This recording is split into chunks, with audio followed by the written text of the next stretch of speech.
এই ছোট্ট জীবনে অনেক কিছু পেয়েছি, আবার অনেক কিছু হারিয়েছি। তা নিয়ে বিন্দু পরিমাণ আফসোস হয় না। কারণ কি জানেন? আমি যতটার উপযুক্ত, আল্লাহ তাআলা আমার জন্য ততটাই বরাদ্দ রেখেছেন। আমি যতটা উপযুক্ত, তিনি আমাকে ততটুকুই দিয়েছেন। তাই কোনো কিছু নিয়েই আফসোস হয় না। আর দুঃখ সুখের কথা, দুঃখ ভোগ না করলে কখনো সুখের চিন্তা হয় না। কিভাবে সুখে থাকতে হয়, কিভাবে সুখটাকে নিজের করে নিতে হয়, কিভাবে আপন করে নিতে হয়, সেটা কখনো চিন্তায় আসে না।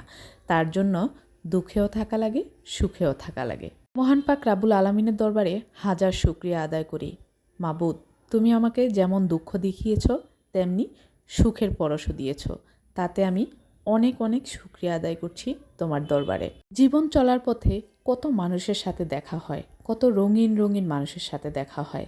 কারো মন মানসিকতা ভালো, আবার কাউকে দেখতে মিষ্টি কিন্তু তার মন মানসিকতা খুবই কুৎসিত।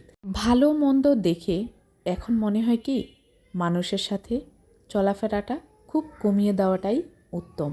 যত নিজেকে নিয়ে ব্যস্ত থাকতে পারবো, যত নিজেকে নিয়ে ভাবতে পারবো, যত নিজেকে গুছিয়ে রাখতে পারবো, ততটাই উত্তম। আপনি যদি কখনো আপনার নিজের চেয়ে অন্যকে প্রায়োরিটি বেশি দেন, অন্যকে বেশি মূল্যায়ন করেন, তাহলে দেখবেন আপনার মূল্যায়ন শূন্য হয়ে যাবে। তাই মানুষকে বেশি মূল্যায়ন না করে যে যতটুকুর যোগ্য ঠিক তাকে ততটুকুই দেখান, বরং যে যতটুকুর যোগ্য তাকে তার চেয়েও কম দেখান। এর ফলে অন্ততপক্ষে আপনাকে অপমানিত হতে হবে না।